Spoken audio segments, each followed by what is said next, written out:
இறை தேடல் உள்ளவங்களும் இருக்காங்க.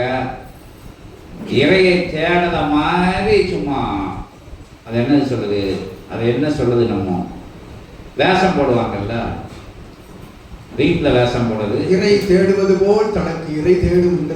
ஆமாம், இறை தேடுவது போல் தனக்கு இறை தேடுகின்ற மாந்தர்களும் இருக்காங்க. என்ன இங்கே பல்வேறு விதமான இறைநிலைகளுக்குள் செல்லும் என்று கூறுகின்றோம். ஓ மகதி சாய நமக்கு. அவங்க பல இறையாயிருவாங்க, அவங்க பிரபஞ்சத்துக்கு இறையாயிருவாங்க. எப்படி எப்படியெல்லாம் யோசித்து சித்தர்களையும் வந்து சிவத்தையும் வந்து வடிவமைக்காங்க. என்ன அந்த விஷயங்கள்லாம் ஒரு பக்கம் வெற்றியாக அது வந்து அது கூட்டம் கூடிக்கிட்டு இருக்கு. அந்த எல்லைகளில் வந்து அங்கே வந்து டிக்கெட் கொடுத்து உள்ள போய்கிட்டு இருக்காங்க. ஏன்னா அது மாற்று யுகம்ல எல்லாத்தையும் ஈர்த்துது. அந்த விஷயத்துக்குள்ள போல சில பேர் வந்து வீட்டில் நடிக்காங்க, சில பேர் தெருவில் நடிக்காங்க, சில பேர் ஊரில் நடிக்காங்க, சில பேர் நகரங்களில் நடிக்காங்க. அவங்க எல்லையை விரிவுபடுத்துதாங்க. சிலர் தனக்குள்ளே நடித்து கொண்டு இருக்காங்க. ஆமாம், சிலர் தனக்குள்ளே நடிச்சுட்டு இருக்காங்க. அதெல்லாம் விட்டுட்டு உண்மையா இறை பயணம் மேற்கொள்ளுதவங்களுக்கு இறைவனே வந்து சொல்லிக் கொடுக்குற இடம், ஞானத்தை வந்து பயிர்கின்ற தளமாக தளம் இருக்கு. இதுக்கு மேலே எங்கே போய் என்னத்தை பார்க்க போகிறாங்கன்னு தெரியலை. இங்கே வந்துக்கிட்ட ஒரு மாதிரி தான் இருக்காங்க, அதான் மந்திரிச்சு விட்டவங்க மாதிரி இருக்காங்க. சில நேரங்களில் எல்லாரையும் சொல்லலை, என்ன நிலைக்குள்ளே இருந்து என்ன விஷயங்கள் பார்ப்பாங்கன்னு தெரியாது. ஏற்றுக்கொள்ள முடியாத நிலைகள் இங்கா, இந்த எல்லையிலையா, இவங்களுக்கா அப்படிங்கிற ஒரு வினாவெல்லாம் அவங்களுக்குள்ள தோன்றி நடந்தாலும் கூட இறையே இங்கே பேசினாலும் ஏற்றுக்கிடாத நிலையில தான் வந்து பிரபஞ்சம் இங்கே பறைசாற்று நிலைகளில் உலகம் ஃபுல்லாக பகிரப்படுது. ஆனால் அவங்களுக்கு இது இறை உரை தான் அப்படின்னு தெரியுது. மனுஷங்க இப்படி பேச முடியாது அப்படிங்கிறது தெரியுது. சித்தர்கள் தான் பேசுனாங்கன்னு சொல்லுது. சித்தர்கள் அழைக்காங்க அந்த எல்லைக்கு அப்படிங்கிறதும் அறிஞ்சுக்கிடுதாங்க. ஆனாலும் அவங்க வினை நிலைகள் இங்கே வரவிடுறது இல்லை. அவங்க ஏதோ இதோட உயர்வான விஷயங்களை எங்கேயோ தேடி அடைகிறாங்க. அதான் மனித மனமானது வந்து அதாவது கிளை தாவுன்னு சொல்லுவாங்கல்ல, எந்த இதுலையும் சமாதானம் ஆகாது. எவ்வளவு எதை கொடுத்தாலும் சரி காணாது, போதாது, பற்றாது, ஆகாது. இதற்கு மீறிய விஷயங்கள் இதோட அடுத்த விஷயம் அப்படிங்கிற சூட்சமத்துக்குள்ள தான் இயங்கிக்கிட்டு இருக்கு.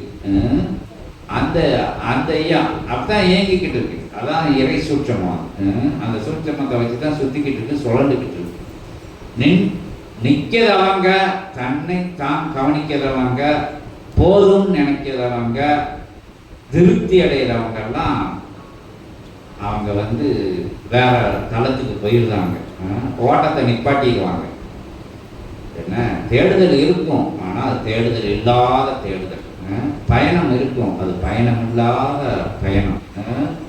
அதாவது வாழ்க்கை வாழ்ந்துக்கிட்டு இருப்பாங்க, அது வாழாத வாழ்க்கை. பற்றி பிடிச்சிக்கிட்டு இருப்பாங்க, குழந்தைகளை, மனைவியை, வியாபாரத்தை எல்லாத்தையும் பிடிச்சிக்கிட்டு இருப்பாங்க. அந்த பற்றுதல் இருக்காது. அது வந்து இகலோகத்தில் இயங்கணும் அப்படிங்கிற நிலைக்காக செய்யக்கூடிய நிலைகள். அவங்களுக்கு அந்த நிலைகள் சிறப்பான நிலைகள். அவங்க அறகுறையாக பயணிக்கிற ஆண்டவனை வச்சு பயணிக்காங்க. அதனால அவங்க செய்யக்கூடிய தொழில்கள், அவங்க செய்யக்கூடிய வேலைகள் அனைத்தும் சரியாக நடக்கும். 1-2 இடங்கள் இருந்தாலும் கூட அது உயர்வான பாதையை நோக்கி, உன்னதமான பாதையை நோக்கி பயணப்படும். பிள்ளைய வந்து கவனிக்காத மாதிரி தான் தெரியும், ஆனால் பிள்ளையெல்லாம் இறைவன் கவனிச்சுக்கிட்டு இருப்போம். அவங்கள வழி நடத்தாத மாதிரி தெரியும், ஆனால் கடவுள் பிரபஞ்சம் வழி நடத்திக்கிட்டு இருக்கோம்.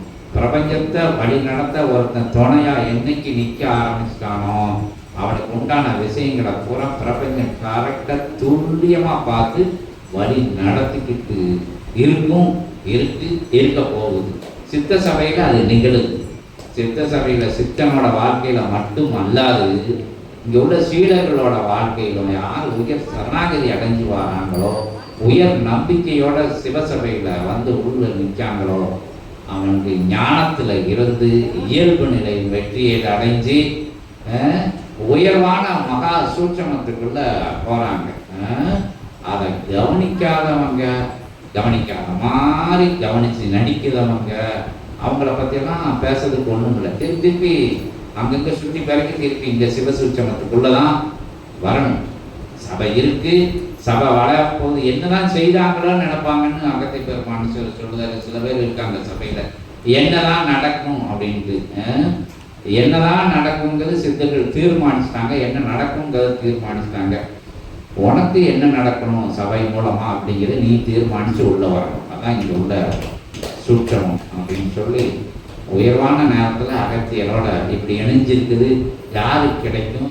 பக்கத்தில் உட்காந்து அகத்திய பெருமான்னா அவர் காலையும் பார்க்க முடியாது, கையையும் பார்க்க முடியாது, குடிக்கையும் பார்க்க முடியாது, கமன்றத்தில் இருக்கக்கூடிய ஒரு நிலையும் பார்க்க முடியாது. இங்கே எல்லாம் பக்கத்தில் உட்காந்து உங்களுக்கு உரையாற்றக்கூடிய ஒரு நிலை. இதுக்கு மேலே அதிசயம், அபூர்வம், வாரம் இதெல்லாம் எங்கே வேணும்? அது சிவசபையில் நடக்கு. என்ன நடக்காத விஷயமெல்லாம் நடக்கு. நம்ம அந்த இடத்துல இருந்து நம்மளை வந்து அதோட இணைச்சிக்கிடது, அதான் பெரிய விஷயம்னு சொல்லி அகத்திய பெருமான்கிட்ட ஞான சம்பந்தப்பட்ட வினாக்கள், உயர்வான வினாக்களை முதல்ல ஆரம்பிங்க. காட்சி கண்ட வினாக்கள் எல்லாம், அதாவது இங்க சபையில கண்டது, வீட்டில் கண்ட காட்சிகள் எல்லாம் வந்து அவங்க வினாக்கள் கிடையாது. அது பொதுவான வினாக்கள் கணக்கில் எடுத்துக்கொள்ளப்படுது. அதாவது அவங்களோட வாழ்விய முறையும் இவ்வளவு வாழ்க்கையும் இதையும் சேர்த்து கேட்கக்கூடாது, வினையிலையும் சேர்த்து கேட்கக்கூடாது. முதல்ல உயர்வான விஷயங்கள் அகத்திய பெருமானை கேட்டு அவரை மகிழ்ச்சி, நம்மளும் மகிழ்ச்சி அடைப்போம். ஓம் அகதீஷாய நமக.